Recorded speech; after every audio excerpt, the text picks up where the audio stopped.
tous les habitants de la terre, regardez à moi et soyez sauvés, car je suis le Dieu fort et il n'y en a point d'autre. » Il y a 6 ans qu'en ce même jour, et presque à cette même heure, en proie à la plus grande amertume et captif encore dans les liens de l'iniquité, je commençais déjà à sentir, par l'effet de la grâce divine, toute la misère et toute l'horreur de ma position, et à pousser des cris de détresse pour maudire ce douloureux et intolérable esclavage. Cherchant du repos, mais ne pouvant en trouver, j'entrai dans la maison de Dieu. Et là, je m'assis sur un banc, n'osant pas même lever les yeux, de crainte d'être aussitôt consumé par le juste et redoutable courroux du Tout-Puissant. Le pasteur monta en chair et lut cette parole. « Vous tous les bouts de la terre, regardez à moi et soyez sauvés, car je suis le Dieu fort et il n'y en a point d'autre. » Aussitôt je levai les yeux. La foi me fut donnée en ce moment même, et aujourd'hui je crois pouvoir dire avec vérité: par la foi j'ai vu depuis lors le fleuve de vie découlant de ses blessures. Depuis lors j'ai chanté l'amour de mon Rédempteur, et veux le chanter jusqu'à mon dernier soupir. Jamais, non jamais, aussi longtemps que j'aurai la faculté de me souvenir, ce jour ne s'effacera de ma mémoire. Chaque fois que cette heure bénie se présente à ma pensée, je ne puis m'empêcher de redire les paroles de ce texte qui m'a fait connaître pour la première fois mon Seigneur. Quelle étrange bonté, quelle grâce merveilleusement surprenante et miséricordieuse que celle par laquelle il a voulu que le même homme, frappé à salut par ses paroles il y a si peu d'années, se trouve aujourd'hui même dans cette chair et vous les annonce avec l'humble mais ferme espérance que quelque pauvre pécheur recueillera dans son cœur la glorieuse nouvelle du salut et échangera en ce même jour les ténèbres de sa vie passée contre la lumière de la foi, le royaume de Satan contre le royaume de Dieu. S'il était au pouvoir de la pensée humaine de concevoir un temps antérieur au temps lui-même, un temps où Dieu existait seul, avant la naissance d'aucune créature, nous posséderions alors la plus grandiose et la plus sublime conception de la divinité. Il a été en effet un temps où le soleil n'avait pas encore commencé sa course, et où ses rayons n'avaient point encore traversé les espaces, ni réchauffé et réjoui la terre. Il a été un temps où les astres ne scintillaient point dans le firmament, et où l'océan d'azur dans lequel ils flottent n'existait pas non plus. Il a été un temps, dis-je, où tout ce que nous voyons de l'immense univers était encore à naître et gisait à l'état de simple pensée dans les mystérieuses et insondables profondeurs de la pensée éternelle. Néanmoins, Dieu existait déjà, et il était déjà le Dieu béni sur toutes choses éternellement. Quoique les légions séraphiques n'aient pas encore fait les cieux de leurs hymnes, quoique les chérubins n'aient pas encore déployé leurs brillantes ailes pour voler et accomplir ses suprêmes volontés, quoique ce monarque éternel n'ait point encore de cour, néanmoins, il était déjà assis alors sur son trône. Ce Dieu tout-puissant et éternellement digne de toute adoration, ce 3 fois saint, roi des rois. Enveloppé en silence dans sa gloire ineffable, au sein de l'immensité, faisant des placides nuées sa tente, il remplissait déjà l'infini de sa splendeur de sa face et de l'intarissable éclat de sa majesté divine. Dieu a été, Dieu est. Il est Dieu d'éternité en éternité, et il existait déjà avant l'origine des mondes. S'il est venu enfin un moment où ce Dieu a condescendu à appeler ses créatures à la vie, ne sentez-vous pas combien ces créatures doivent être infiniment au-dessous de leur hauteur ? Si vous êtes potier, et si d'un morceau d'argile vous formez sur votre roue un vase quelconque, ce vase pourra-t-il s'enorgueillir au point de contester avec vous comme avec son égal ? À quelle distance au-dessous de vous ne sera-t-il pas au contraire, puisque vous êtes en quelque manière son créateur ? Et quand l'Éternel, le Tout-Puissant, a formé ces créatures, n'était-ce pas de leur part le comble de l'impudence que de s'en comparer à lui, même de loin ? C'est là pourtant ce qu'a tenté de faire ce roi des traîtres, ce grand chef des rebelles, Satan. Il a essayé de poser son pied sacrilège sur les marches du trône du souverain. Et aussitôt, précipité de ces hauteurs trop sublimes pour lui, il s'est trouvé plongé dans les enfers, sans pouvoir même, dans ces lugubres profondeurs, échapper à la vengeance d'un Dieu justement courroucé. Il sait bien, lui, que l'Éternel est Dieu, et que lui seul est Dieu. Peu après la création de ce monde, l'homme a voulu imiter Satan. La créature d'un jour, cet insecte de l'univers, a voulu s'égaler au Seigneur. Aussi, le but souverain de Jéhovah a-t-il été depuis lors d'enseigner à l'homme que l'Éternel seul est Dieu et qu'il n'y en a point d'autre. Depuis lors, en effet, telle a été la grande leçon enseignée aux créatures terrestres par le Créateur. Et c'est pour cela qu'il n'a pas cessé de combler les vallées, d'aplanir les coteaux, d'humilier toute pensée présomptueuse et de confondre tout regard orgueilleux. Notre devoir est donc de montrer ici comment Dieu a enseigné aux hommes cette importante vérité, à savoir qu'il est le Dieu fort et qu'il n'y en a point d'autre. Et en second lieu, la manière particulière par laquelle il enseigne en ce qui concerne le salut.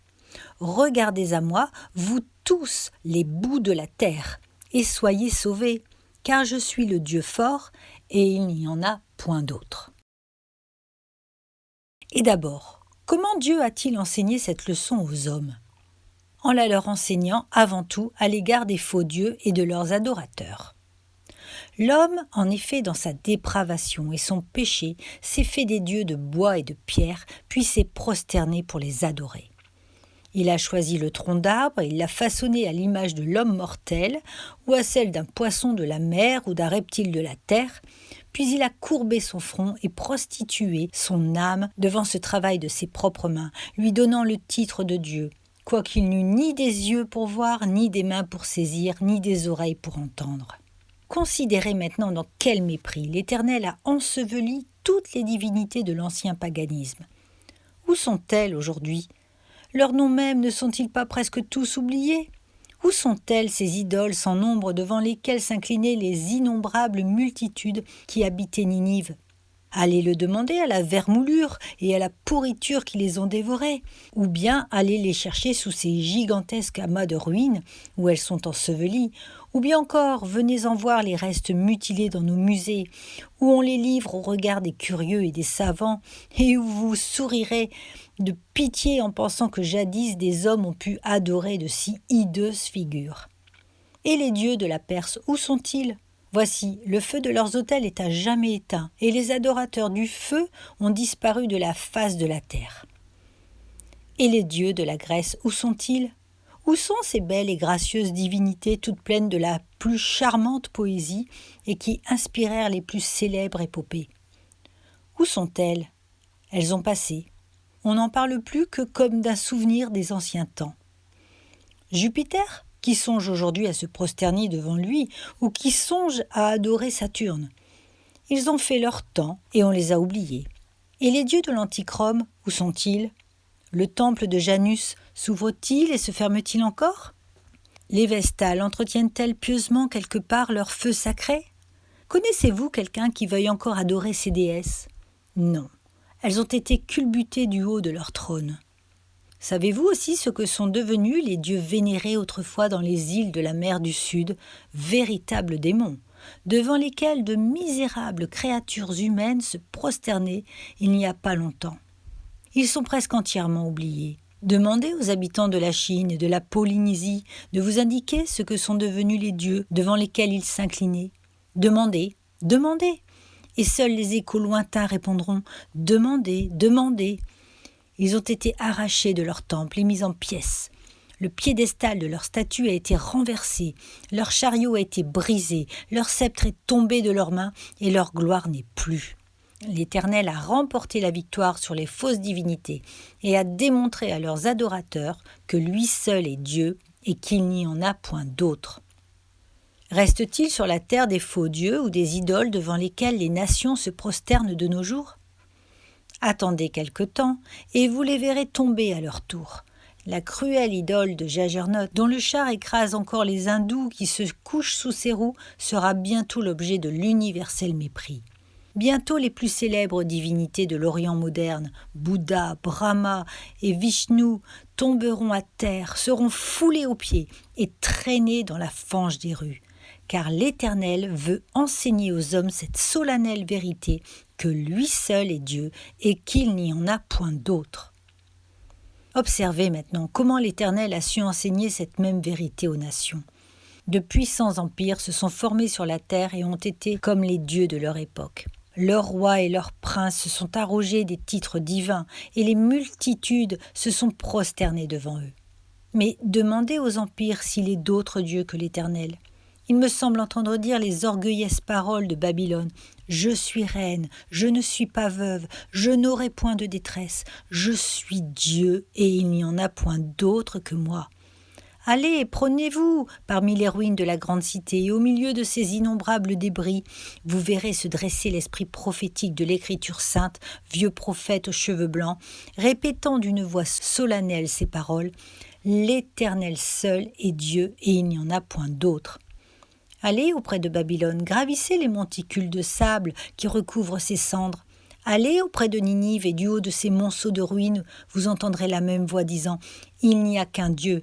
Et devant lui les empires se prosternent. Il n'y a qu'un seul potentat suprême, et devant lui les rois et les princes de la terre, avec toute leur dynastie et leur trône, s'inclinent et rentrent dans la poutre au seul bruit de ses pas. Allez vous asseoir dans les temples de l'ancienne Grèce. Vous souvenez-vous des orgueilleuses paroles qu'Alexandre prononçait autrefois ? Où est-il aujourd'hui et où est son empire ? Asseyez-vous sur les arches rompues de l'ancien pont de Carthage, ou bien promenez vos pas dans les théâtres déserts de la vieille Rome, et la brise, en se jouant autour de ces murailles désolées et couvertes de lierre, vous apportera le son de ces paroles. « Je suis Dieu, et il n'y en a point d'autre que moi. » Ô puissante cité, tu te disais éternel, voici, je t'ai fait fondre comme on fond la cire. Tu as passé comme la rosée au matin. Tu avais dit, je suis assise sur cette colline et je vivrai à jamais. Voici, je t'ai broyée et réduite en poussière, et tu n'es plus que l'ombre de ce que tu étais. Au commencement, tu étais bâti en pierre, plus tard tu t'étais rebâti en marbre. Voici, je t'ai réduite en poudre et t'ai humiliée jusqu'à terre. Oh, quelle terrible éloquence l'Éternel a enseignée aux monarchies et aux empires qui essayaient d'usurper sa puissance et sa gloire, que lui seul est Dieu et qu'il n'y en a point d'autre. Disons aussi comment Dieu a enseigné cette leçon aux monarques. Plus leur fol orgueil était grand, plus la leçon a été dure. Prenez par exemple Nebuchadnezzar. Le voici, la tête ceinte de son diadème et recouvert de sa royale pourpre. Il se promène au milieu des palais de Babylone et s'écrie « N'est-ce pas ici cette grande Babylone que j'ai bâtie ?»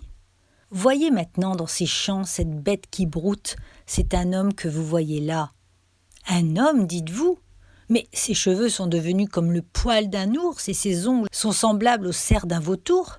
Il marche à quatre pattes et se repaît de l'herbe des champs comme un bœuf. Les hommes en ont peur et le pourchassent. Eh bien, oui, c'est là ce monarque qui disait « N'est-ce pas ici cette grande Babylone que j'ai bâtie ?» Mais bientôt, il va être rendu à lui-même et il rentrera dans son palais de Babylone afin d'y louer, d'y exalter, d'y glorifier le roi des cieux qui peut abaisser ceux qui marchent avec orgueil. Prenez un autre monarque, Hérode. Il est assis dans toute sa gloire au milieu de son peuple et il parle. Entendez-vous le cri impie que 1000 voix répètent ? Voix d'un Dieu et non d'un homme. Le monarque insensé ne donne pas gloire à Dieu. Il affecte l'attitude d'un Dieu. On dirait qu'il va ébranler les cieux et la terre, tant il croit déjà à sa divinité. Mais voici un ver qui pénètre dans son corps, puis un autre, puis d'autres encore. Et avant la fin du jour, ces vers rongent déjà le monarque tout vivant. Pauvre roi, tu te croyais un dieu, et les vers rongent tes chairs. Tu te croyais plus qu'un homme, et qu'es-tu maintenant ? Moins qu'un homme, un cadavre vivant que les vers dévorent. Voilà comment Dieu humilie les orgueilleux, et comment il abaisse les puissants. Nous pourrions citer d'autres exemples tirés de l'histoire moderne. Mais à elle seule, la mort d'un roi ne suffit-elle pas pour enseigner cette leçon à tout homme qui veut la comprendre ? Chaque fois qu'un roi vient à mourir et qu'en grande pompe on confie sa dépouille au silence du tombeau, ce spectacle nous enseigne que l'Éternel seul est Dieu et qu'il n'y en a point d'autre. Chaque fois que nous entendons parler de révolution, d'empires ébranlés, chaque fois que nous voyons chanceler d'anciennes dynasties et que des rois déjà couverts de cheveux gris sont chassés de leur trône, on semble voir l'Éternel posant son pied sur la terre et prononçant avec un geste menaçant ces paroles « Entendez-le, habitants de la terre. Vous n'êtes que comme des sauterelles, et c'est moi seul qui suis Dieu, et il n'y en a point d'autre. » Enfin, cette solennelle leçon est enseignée aussi et d'une façon éclatante aux sages de la terre. Car si la pompe, la grandeur et la puissance ont usurpé la place de Dieu, la prétendue sagesse cherche aussi à la lui ravir. La sagesse humaine a toujours été l'un des ennemis de Dieu les plus acharnés. Elle ne veut pas le voir. Se disant sages, ils sont devenus fous. Eh bien, en lisant l'histoire, n'avez-vous pas été frappé de la manière dont Dieu confond l'orgueil du savoir ? Dans les temps antiques, il avait donné au monde des esprits d'une rare puissance qui ont enfanté des systèmes de philosophie qu'ils pensaient devoir durer éternellement. Leurs élèves les croyaient infaillibles et ont transcrit leurs précieuses paroles sur de forts parchemins en ajoutant cette prédiction « Ce livre vivra perpétuellement, d'âge en âge, les générations se le transmettront et se légueront au dernier des hommes, comme le résumé de la véritable sagesse. » Dans moins de 100 ans, a répondu l'Éternel, la folie de ton livre sera reconnue de tous. Et voilà pourquoi les mémorables et profondes paroles de Socrate et toute la sagesse de Solon sont oubliées aujourd'hui. Si de tels hommes pouvaient encore parler, un simple enfant de nos écoles rirait de voir qu'il en sait plus qu'eux en fait de philosophie. Mais au lieu de comprendre le sens de cette leçon, l'homme n'a pas plutôt découvert le défaut d'un système qu'il s'engoue pour un autre. Si Aristote ne suffit pas, il se tourne vers Bacon en se disant « Je finirai enfin par tout savoir ». Il se remet donc à l'œuvre et se berce de l'espoir que cette philosophie nouvelle sera éternelle. Il commence à reconstruire l'édifice de sa pensée avec entrain, convaincu que chacune de ces vérités qu'il admire est une vérité immortelle. Mais hélas, un nouveau siècle arrive et tout cet échafaudage se trouve être de paille, de bois ou de chaume. Une autre secte philosophique paraît qui réfute la précédente. De nos jours encore, nous avons nos grands penseurs, nos esprits forts, qui croient posséder la vérité immuable. Mais dans quelques cinquantaines d'années ici, que dis-je ? Avant même que mes cheveux ne soient argentés par les ans, le dernier champion de cette docte phalange aura disparu. Et l'on regardera même comme un insensé quiconque aura jamais trempé dans ces doctrines. Les systèmes des incrédules se succèdent et s'en vont comme des gouttelettes de rosée au lever du soleil. Car l'Éternel a dit « Je suis Dieu et il n'y en a point d'autre ». Cette Bible est une meule qui broie toutes les philosophies. Elle est la catapulte qui démolit les plus magnifiques systèmes. Elle est cette pierre avec laquelle une femme pourra toujours écraser un Abimélec.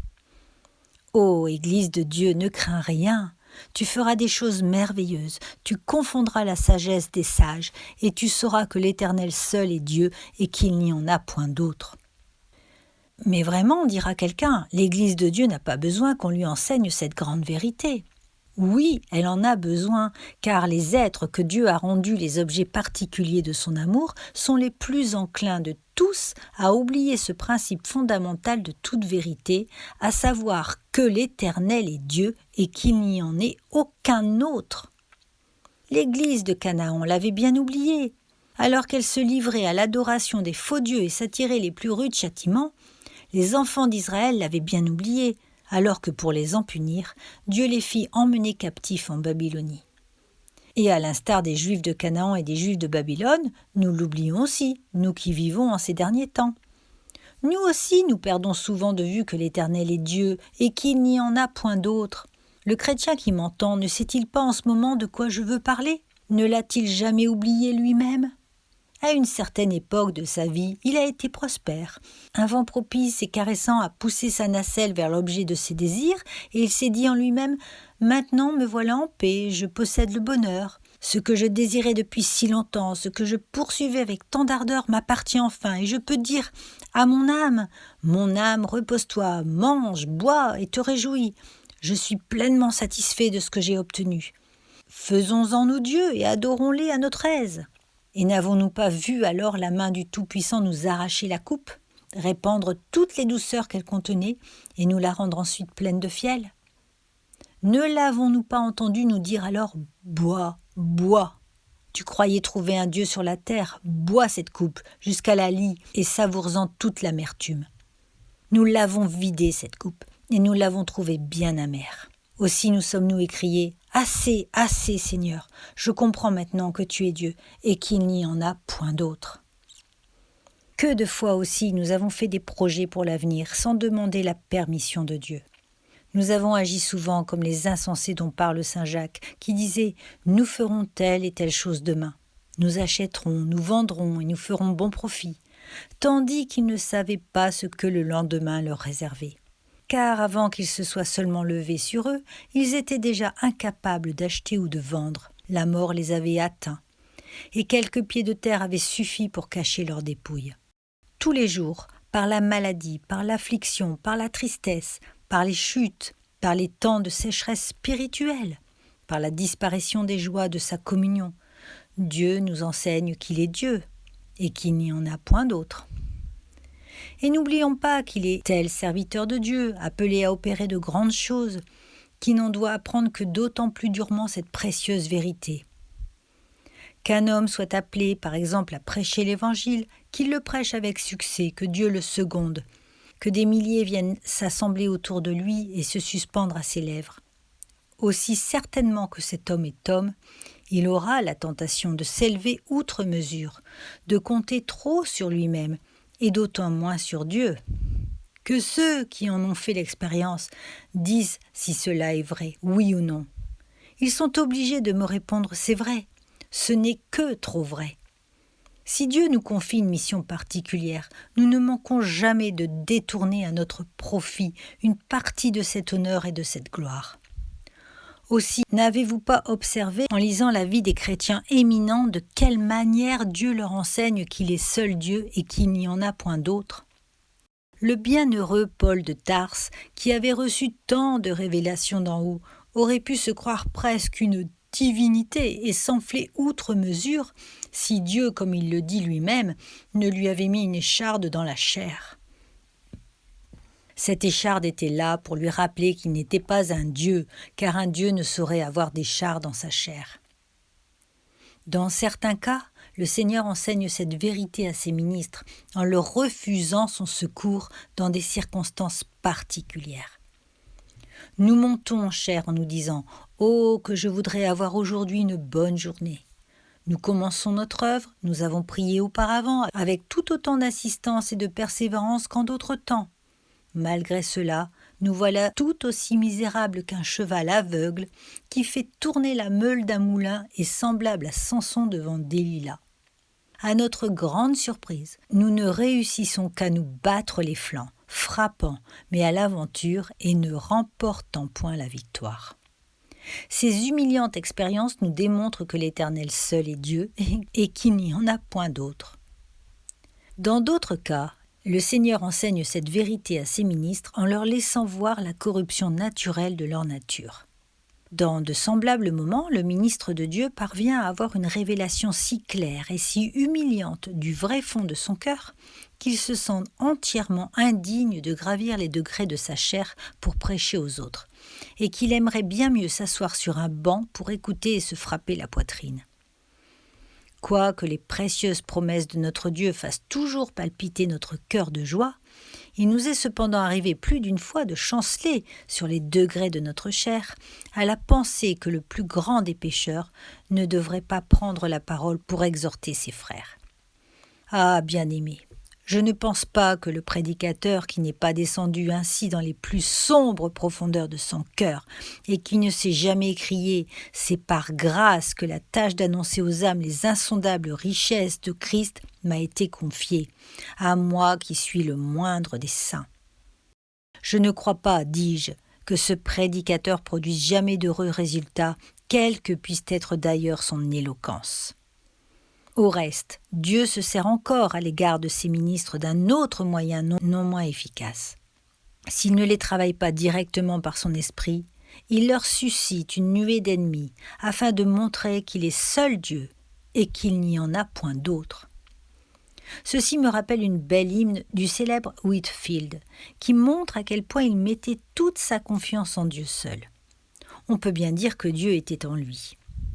Et en vérité, quel homme pourrait se résigner à devenir le point de mire des calomnies de la foule, à travailler péniblement chaque jour sans jamais voir le fruit de son labeur, à se présenter chaque dimanche en chair pour annoncer l'Évangile et à être sans cesse l'objet de la médisance et de la malignité des autres hommes si la grâce de Dieu ne le soutenait.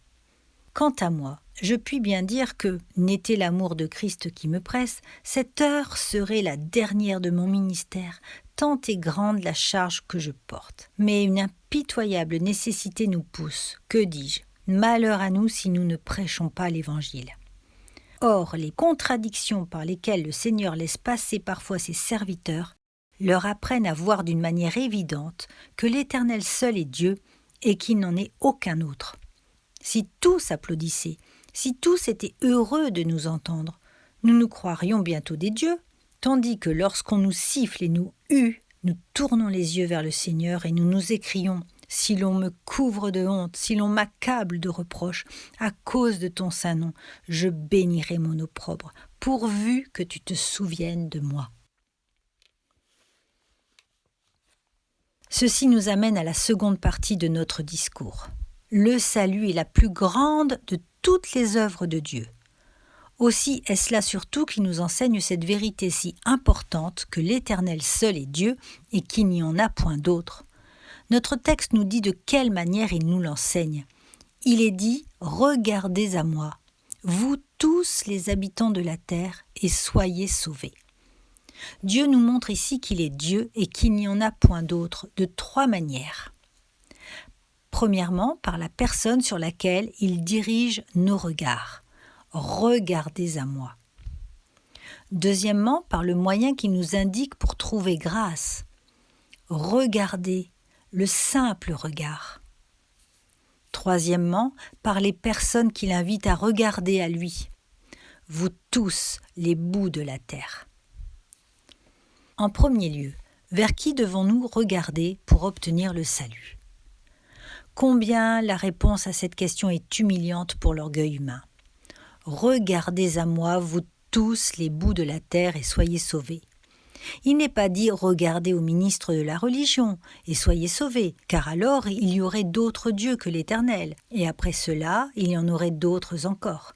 Il n'est pas dit regarde à toi-même, car alors la gloire du salut serait partagée entre Dieu et ses créatures. Mais il est dit regardez à moi. Ne vous arrive-t-il pas souvent de regarder à vous-même, vous qui venez à Christ ? Ah, dites-vous, je ne me repens pas assez. Voilà, vous regardez à vous-même. Ah, dites-vous encore, je n'ai pas assez de foi. Voilà, vous regardez à vous-même. Ah, dites-vous aussi, je suis trop indigne. Tout cela s'appelle regarder à soi-même. Je ne sais, dit un autre, découvrir en moi aucune justice. Que vous ne trouviez aucune justice en vous, c'est très naturel. Mais ce qui est mal, c'est que vous vous obstiniez à l'y chercher. Regardez à moi, dit l'Éternel.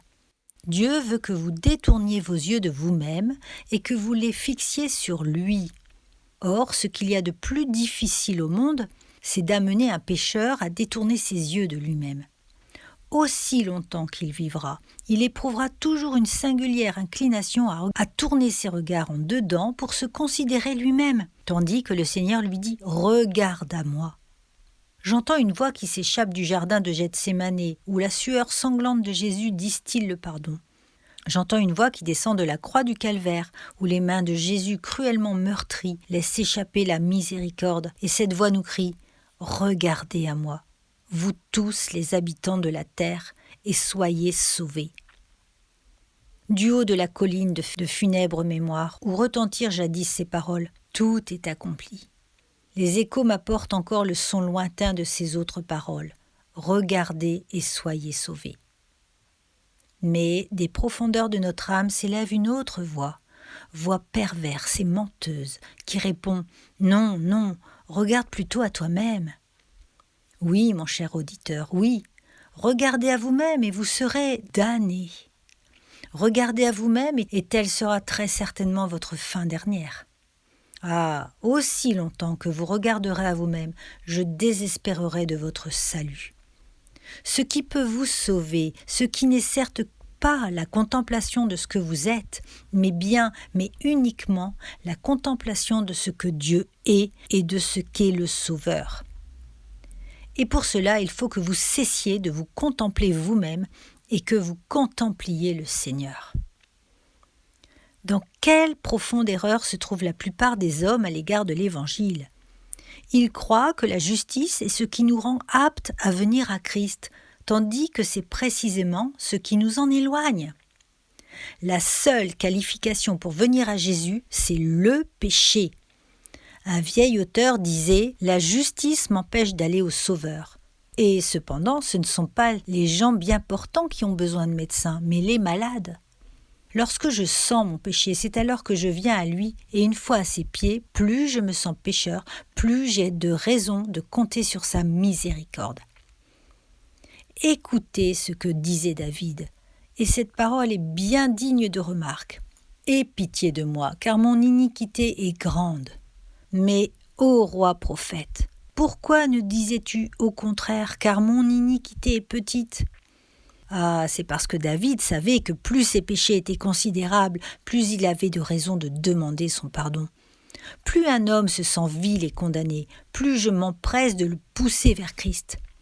Comme ces ministres, ce que nous recherchons avant tout, c'est le sentiment du péché. C'est à des pécheurs que nous prêchons. Et si nous rencontrons un homme qui se donne lui-même le titre de pécheur, aussitôt nous lui répondons « Regarde Jésus et sois sauvé ».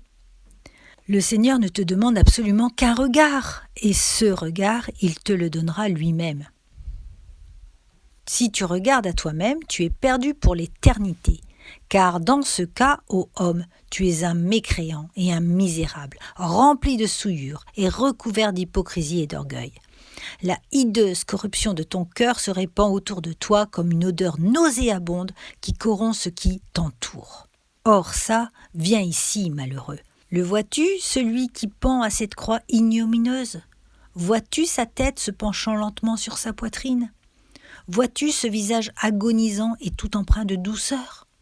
Et cette couronne d'épines, la vois-tu sur son front auguste, toute sillonnée de sang ? Et ses mains percées, et ses pieds presque rompus en deux par les clous, et par tout le poids de son corps, les vois-tu ? Les vois-tu ? Ô pécheur ! Entends-tu ce cri d'une voix déchirante de douleur ? Eli, Eli, lama sabachthani. Et cette autre parole, tout est accompli. Est-elle descendue jusque dans ton cœur ? Voici maintenant les ombres glacées de la mort qui couvrent son divin visage. Voici sa tête innocente qui se penche sur son sein pour la dernière fois. Un homme sans entrailles, un infâme, vient de le percer au côté d'un coup de lance. Maintenant, le descend de la croix. Ah, viens ici, malheureux. C'est pour toi que ses mains ont été clouées au bois. C'est pour toi que ces caillots de sang ont découlé de ses pieds. De ce côté qu'un fer de lance a été entrouvert pour toi. Et si tu veux savoir maintenant comment tu peux obtenir la grâce, la voilà, regarde à moi. Ne regarde plus à Moïse, ne regarde plus vers le Sinaï, mais viens et regarde vers le calvaire. Regarde à la victime du calvaire. Regarde dans le sépulcre neuf de Joseph d'Arimathée. Puis enfin, lève les yeux là-haut, dans le ciel, et regarde cet homme assis à la droite du trône, à côté du Père, et couronné de lumière et d'immortalité. Regarde à moi, ô pécheur, te dit-il en ce moment. Regarde à moi et sois sauvé. Voilà la manière dont l'Éternel nous enseigne que lui seul est Dieu et qu'il n'y en a point d'autre. Il nous l'enseigne en ceci qu'il nous invite à regarder à lui seul et à détourner nos regards de nous-mêmes. Mais la seconde pensée que nous avons à considérer, c'est le moyen qu'il nous indique pour trouver grâce, savoir « regardez à moi et soyez sauvés ». Vous avez dû remarquer plus d'une fois que les hommes sont avides d'une religion difficile, d'un culte compliqué. Plus ils éprouvent de difficultés à comprendre, plus ils ont confiance dans l'efficace. Notre culte leur paraît beaucoup trop simple. Ils aiment avoir un homme tantôt dans certains costumes, tantôt dans un autre. Il leur faut un autel et bien d'autres détails mystérieux. Ils aiment à considérer le ministre de Dieu comme un être supérieur. Et en somme, plus il y a de complications et de difficultés à tout comprendre, plus ils en sont réjouis. Voilà le monde. Mais avez-vous remarqué combien est grande et vraiment glorieuse la simplicité de la Bible ?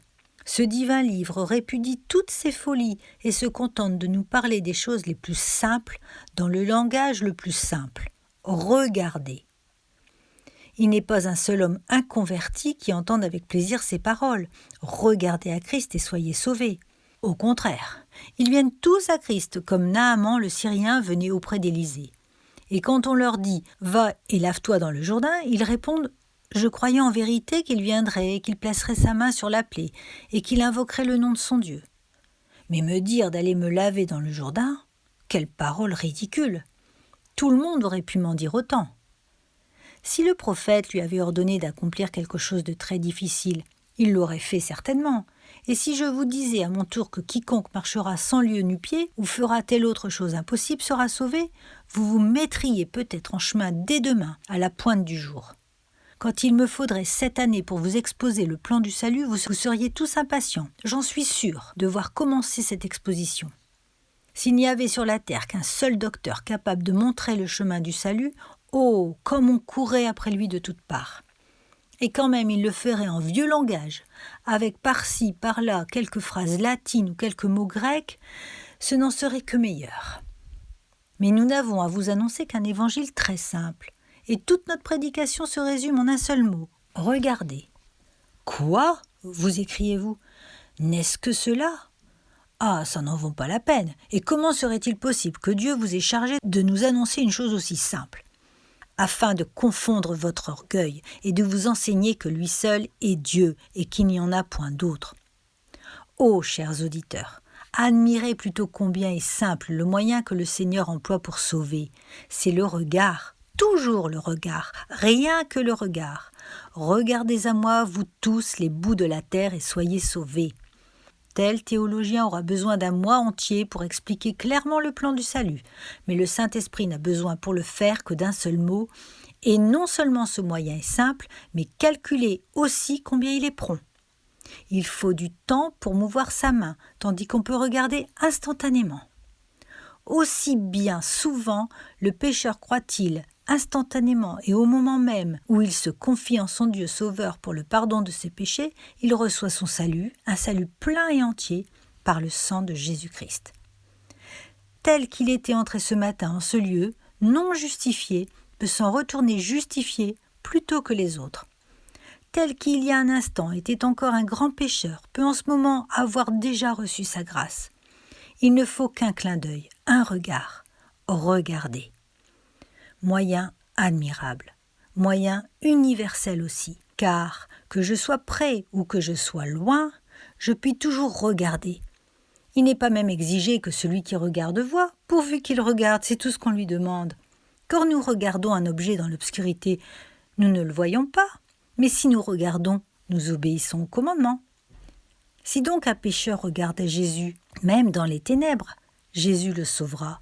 Attendu que dans les ténèbres il est le même que dans la lumière, et que, soit vu, soit caché au regard, il est fidèle à sa promesse. Regardez seulement.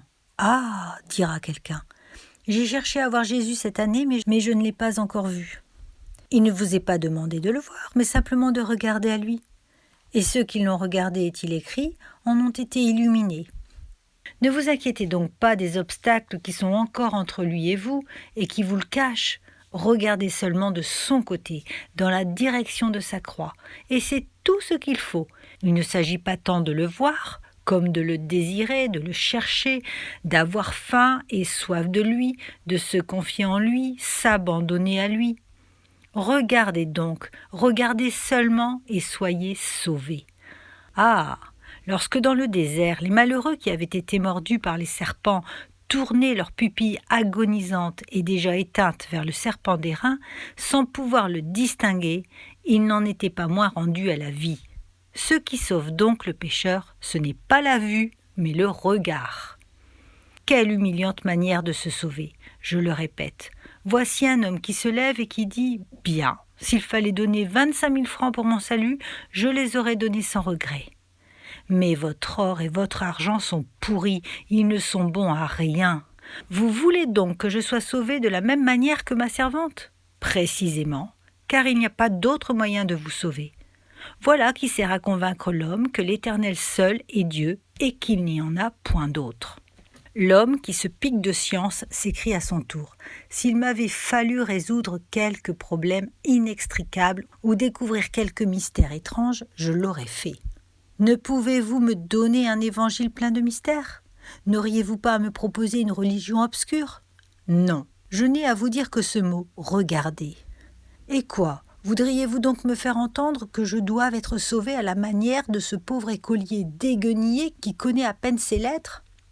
Précisément, à moins que vous ne préfériez être perdu pour l'éternité.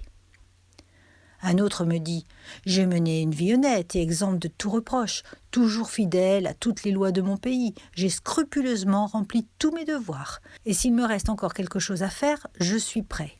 S'il faut jeûner et me priver de certaines nourritures, je m'en priverai, si cela peut me sauver. » Et non, monsieur, cela ne peut point vous sauver. Vos bonnes œuvres ne sont bonnes à rien du tout. Et quoi ? Entendriez-vous donc que je sois sauvé de la même manière que cette femme de mauvaise vie ou que cet ivrogne éhonté ? Précisément, attendu qu'il n'y a qu'une seule manière d'être sauvé. Dieu a inclus tous les hommes dans l'incrédulité, afin de pouvoir faire miséricorde à tous. Il a prononcé la condamnation sur tous, afin que sa grâce puisse descendre sur quiconque croit. Regardez, regardez, regardez. Telle est l'unique méthode, tel est l'unique moyen du salut. Regardez à moi, vous, tous les bouts de la terre, et soyez sauvés. Voyez enfin comment Dieu a humilié l'orgueil de l'homme et s'est exalté lui-même par les personnes qu'il appelle à regarder. Regardez à moi, vous, tous les bouts de la terre, et soyez sauvés. Quand le Juif entendait sortir ces paroles de la bouche d'Ésaïe, il s'écriait « Tu aurais dû dire, ô prophète, regarde à moi, Jérusalem, et sois sauvé. » De cette façon, la parole aurait été bien dite.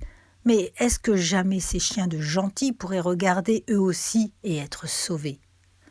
Oui, dit l'Éternel, et je veux vous montrer, ô enfants d'Israël, que quoique je vous ai accordé beaucoup de privilèges, j'en exalterai d'autres encore plus que vous, et que je suis maître de donner mes biens à qui je veux. Et qui sont ces bouts de la terre ? Il y a encore à notre époque des nations païennes qu'on qualifie de primitives selon les normes de notre civilisation. Mais si je pouvais traverser les mers et m'enfoncer dans les déserts, si je pouvais atteindre l'habitant de Bushma dans sa hutte ou le cannibale dans sa retraite écartée, je dirais à ces hommes « Regardez à Jésus, vous, tous les bouts de la terre, et soyez sauvés. » Il est quelques-uns de ces bouts de la terre auxquels l'Évangile est prêché aussi bien qu'aux Grecs, ce peuple si policé, aux Romains, ce peuple si raffiné, ou aux Bretons, ce peuple si instruit. Mais il me semble que ces mots désignent les peuples qui se sont éloignés le plus de Jésus-Christ. Et je dis à l'ivrogne, c'est de toi qu'il s'agit. Tu as chancelé et tu t'es traîné à terre jusqu'à atteindre au dernier bout de la terre. Tu as subi jusqu'aux crises d'épilepsie. Tu ne peux pas descendre plus bas, tu es bien à peu près le dernier des hommes. Crois-tu qu'il y en ait un seul qui te surpasse en dégradation ? Eh bien, pour humilier notre orgueil, Dieu te dit, à toi, oui, à toi-même, regarde à moi et sois sauvé. Voici une misérable femme qui s'est vautrée dans toutes les souillures et les infamies de la chair. Non seulement elle a consommé plus de 1000 fois sa ruine, mais elle est tombée tellement au-dessous de toute dégradation connue que Satan lui-même semble l'avoir jetée au rebut. Mais Dieu lui dit « Regarde à moi et sois sauvé ». Et quoi ? Il me semble entendre une voix qui s'élève du milieu de vous me disant « Ah, je n'ai pas été du nombre de ces créatures dont vous parlez, mais j'ai été pire encore, car je suis entré souvent dans la maison de Dieu. Mais pour y repousser tous les appels, pour expulser de ma pensée tout souvenir de Jésus, en sorte qu'il ne peut plus désormais avoir aucune pitié pour moi. Tu es toi aussi l'un de ces bouts de la terre, et autant il s'en présentera à moi avec de semblables sentiments, autant j'en convierai au salut. Mais, reprend un autre, mon cas est tout spécial. Si je n'éprouvais pas les sentiments que j'éprouve, encore passe. Mais je suis une exception, un être à part. Tant mieux, Dieu aussi se forme un peuple à part, et vous pouvez en faire partie. Mais, objective un troisième, il n'y a pas sur la terre 2 hommes tels que moi.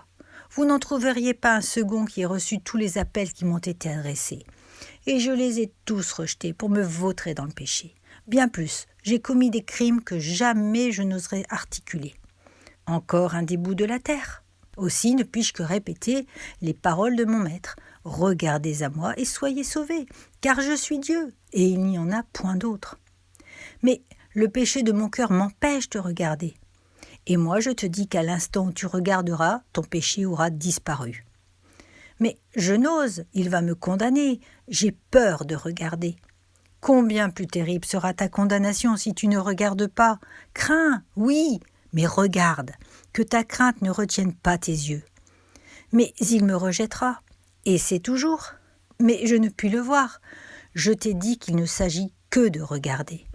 Mais mes yeux sont tellement attachés à la terre, tellement charnels, tellement souillés.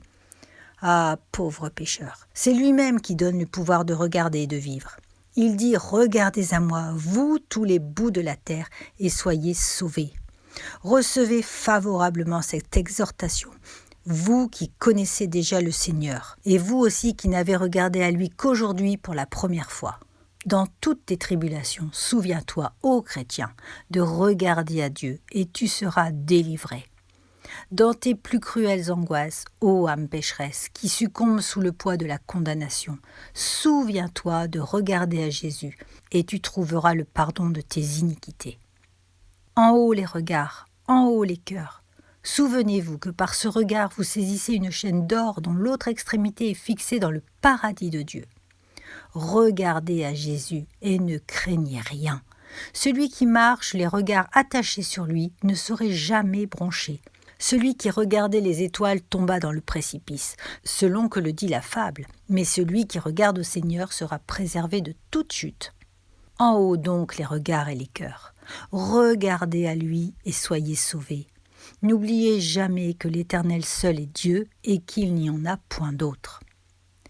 Et toi, pauvre pécheur timide, qui tremble, que dis-tu de tout ceci ?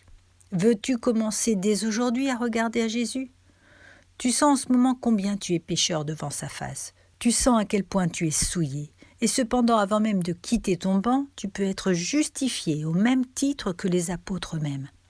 Tu peux t'en retourner en ce moment dans ta maison et remettre le pied sur le seuil de ta porte, les épaules soulagées de l'écrasant fardeau sous lequel tu succombes.